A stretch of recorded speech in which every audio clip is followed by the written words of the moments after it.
This is Regency's brand new i3000 catalytic wood burning insert.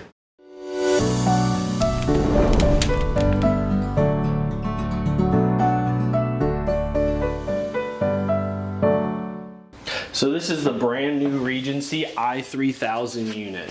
What we're looking at here is the square door with the square faceplate. They refer to that as the contemporary door and the contemporary faceplate. It's also available in an arched faceplate that we'll show you guys in a little bit here. This unit is a much heavier built unit than previous models. The shipping weight alone is about 70 pounds heavier. The shipping weight is the unit and the door, so it does not include any faceplate or blower weight. The i3000 has been in the making for about 4 years now. We've been really eager to get this unit out on the market. It'll hold a 20-inch log in the very back, left or right. The box kind of opens up towards the front so you can get a little longer log in it in case you have a couple long pieces. It uses the same catalytic temperature monitor as the old i2700, which we've all seen is a pretty reliable unit. The firebox on this one, instead of using standard fire brick, they actually created their own refractory panels, which are much taller to protect more of that inner firebox. It has numerous improvements in design and build for longevity, but regardless, it still comes with the same lifetime warranty that Regency is known for. This unit also boasts a new style log retainer. It's a stainless steel log retainer, and they like to say it will develop a beautiful patina with use. Basically, when stainless gets hot, depending on the heat temperature, it'll change color. Anywhere from yellows to blues and purples. If you're getting purples, you're probably burning it a bit too hot. So with any catalytic wood burning fireplace, the startup steps and usage are pretty similar.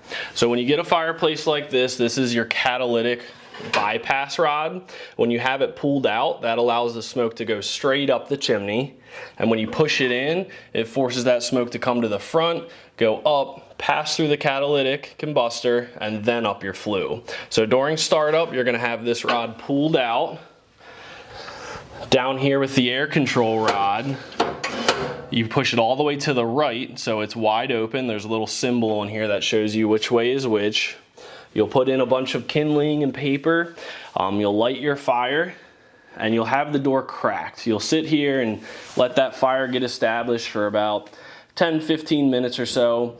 Then you'll be able to close the door. If you close the door too soon, your fire's not established enough, you'll notice it die down, and just pop the door back open. Wait a little longer till it really gets established.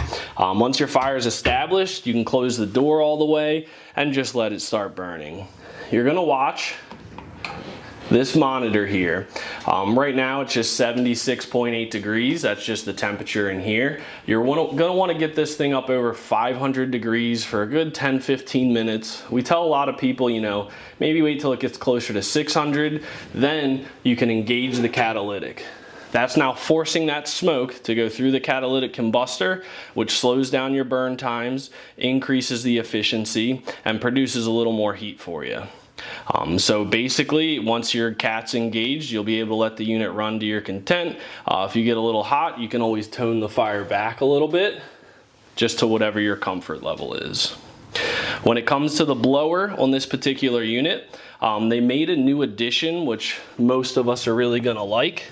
So below this flap here, it actually has a rheostat. When your fan's plugged in, you can adjust the speed of the blower. And what this blower does is it has a snap disc on the bottom of the firebox. So when the bottom of this firebox gets to above about 110 degrees, that's when that blower is gonna kick on and start moving air. And then you can easily adjust the speed underneath on the right-hand side. This is a really good feature for if you're going to bed, you're leaving, you're going out, and the fire is going to go out. That will automatically turn off when the unit cools down. One thing we get comments about is the unit heats up a lot before that blower kicks on. And that's true. The bottom of this unit does take some time for the heat to transfer down to it, so don't be surprised if you're already getting heat production, but that blower is not on quite yet. So here is the i3000 kind of stripped down. Just wanted to show you guys some closer features about it. We're actually pretty fortunate that we're pretty close with Regency. We're located near one of their distribution branches. We actually have the first i3000 off the production line, so it's serial number 1, which is kind of cool. So this particular unit, I mentioned the stainless steel log retainer. It is a decent quality stainless steel, non-magnetic, pretty thick construction on it. As I was saying before, this unit has a lot thicker steel than you see on most fireplaces. It's a lot heavier of a unit to install for us installers. This is a good close-up of the blower itself. It's a squirrel cage style blower. These tend to be a lot more quiet than the old fans. Most units nowadays have them.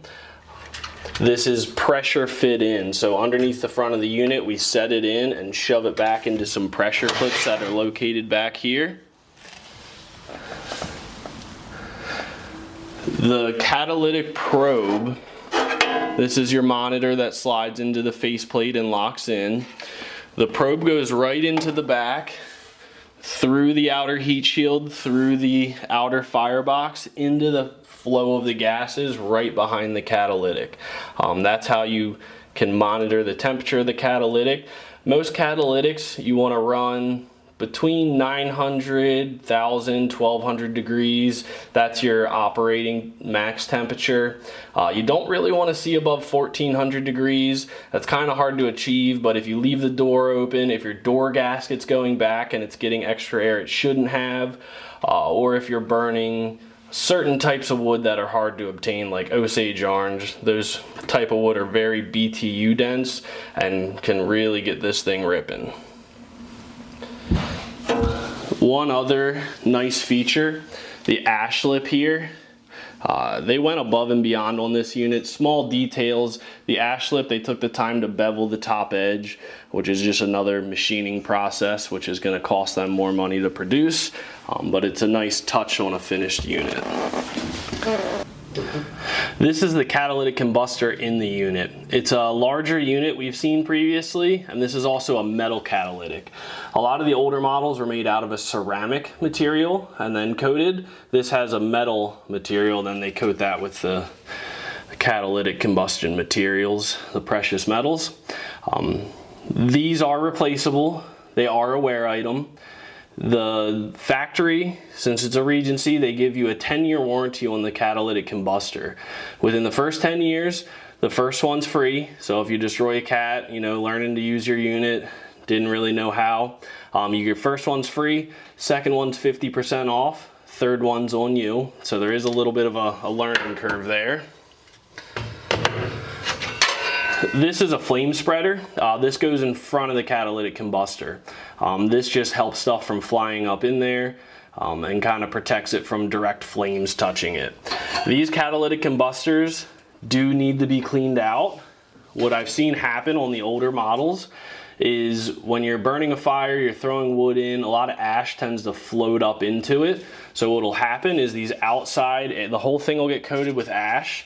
The draft is strongest in the center, so it'll pull the ash through and it'll leave the outsides kind of covered. So all your heat, all that smoke is going through the center of the cat, and it wears the center out before it wears the outside. So this is something you might want to keep an eye on. When you have it serviced every year, the technician's going to pull it apart and clean it for you.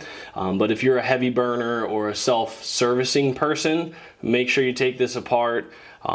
You can use a really light brush and a vacuum to clean it out. There's a couple processes we as professionals can do.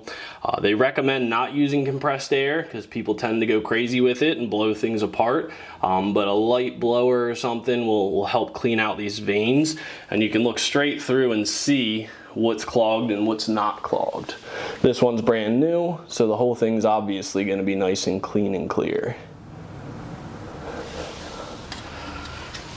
So one thing to note about newer fireplaces, if you're coming from an older fireplace and your glass was always getting dirty, most new units have something called an air wash system.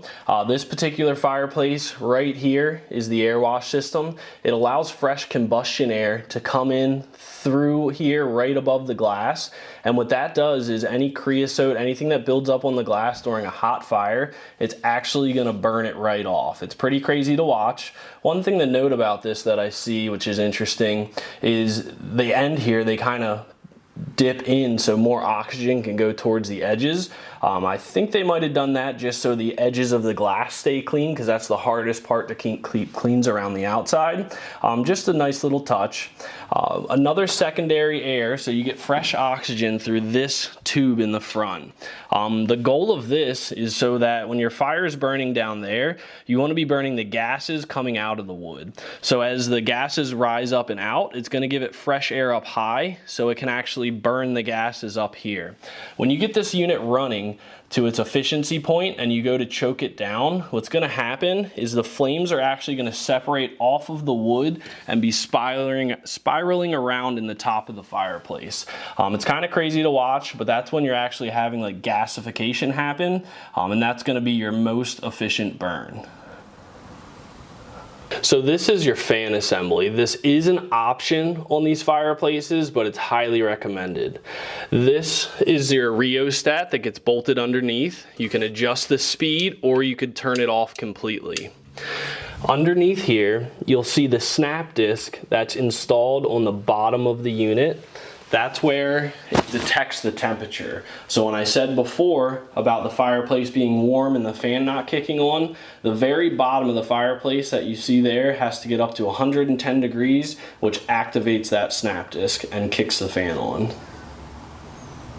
So here's a look at the arched version of the i3000. With the arched version, you'll notice the arched door and an arched backing plate. You can also get a squared off contemporary backing plate and still have the arched door. So that's a basic overview of the i3000.